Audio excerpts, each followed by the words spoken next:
আসসালামু আলাইকুম বন্ধুরা, আজকের ভিডিওতে আমি খুবই গুরুত্বপূর্ণ একটি ওষুধ নিয়ে আলোচনা করব। আজকের ভিডিওতে যে ওষুধটি নিয়ে আলোচনা করব ওষুধটির নাম হচ্ছে মিরাবা। এটি একমি ফার্মাসিউটিক্যালের মিরুগাবালিন গ্রুপের একটি ওষুধ। তো এই ওষুধটি কারা খেতে পারবে, কারা খেতে পারবে না, এটি গর্ভকালীন এবং মাতৃদুগ্ধ দানকালে খাওয়া যাবে কি না, খাওয়ার নিয়ম কি, এর সুবিধা অসুবিধা, পার্শ্ব প্রতিক্রিয়া ও বর্তমান বাজার মূল্য সহ বিস্তারিত জানাবো আজকের ভিডিওতে। তাই না টেনে পুরো ভিডিওটি দেখুন।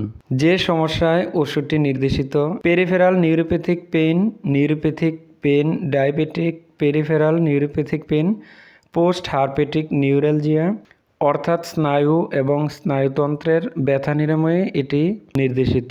এখন আমরা জানব ওষুধটির সেবনবিধি বা খাওয়ার নিয়ম সম্পর্কে। প্রতিদিন একটি করে ট্যাবলেট, দিনে 2 বার, অর্থাৎ সকালে এবং রাতে ট্যাবলেটটি নির্দেশিত। তো বন্ধুরা, এখন আমরা জানব ওষুধটি গর্ভকালীন এবং মাতৃদুগ্ধ দানকালে খাওয়া যাবে কিনা। গর্ভকালীন ও মাতৃদুগ্ধ দানকালে এই ওষুধটি খাওয়া যাবে কিনা এ সম্পর্কে সুনির্দিষ্ট কোনো তথ্য পাওয়া যায়নি। তো অতি প্রয়োজন হয়ে পড়লে সরাসরি একজন রেজিস্টার্ড চিকিৎসকের সাথে পরামর্শ করে সেবন করতে হবে। এই ওষুধটি শিশুদের জন্য প্রযোজ্য নয় এবং যাদের কিডনি ও মূত্রনালীতে সমস্যা আছে সেই সকল রোগীদের ক্ষেত্রে এই ওষুধটি সাবধানতার সাথে সেবন করতে হবে।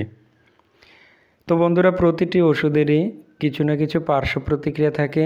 মিরাবা ট্যাবলেটের পার্শ্ব প্রতিক্রিয়া হলো বমি বমি ভাব, বমি, ঘুম ঘুম ভাব বা তন্দ্রাচ্ছন্নতা, মাথা ঘোরা, এডেমা বা শরীরে পানি আসা, চোখে ঝাপসা দেখা, দুর্বলতা, ওজন বৃদ্ধি পাওয়া ইত্যাদি। মিরুগাবালিন সেবনে মাথা ঘোরা, ঘুম ঘুম ভাব এবং অজ্ঞান হওয়ার সম্ভাবনা রয়েছে। তাই ঝুঁকিপূর্ণ যন্ত্রপাতি এবং গাড়ি চালানো থেকে বিরত থাকতে হবে। এখন আমরা জানব ওষুধটির বর্তমান বাজার মূল্য সম্পর্কে।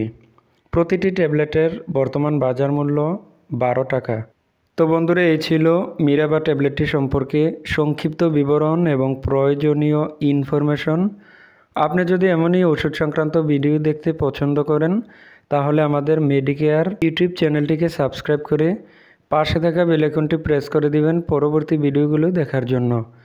আর ইতিমধ্যে যারা সাবস্ক্রাইব করেছেন তাদেরকে অসংখ্য ধন্যবাদ।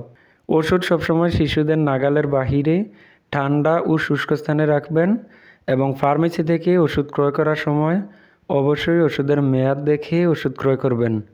তো দেখা হচ্ছে পরবর্তী ভিডিওতে। সবাই ভালো থাকবেন, সুস্থ থাকবেন। আল্লাহ হাফেজ।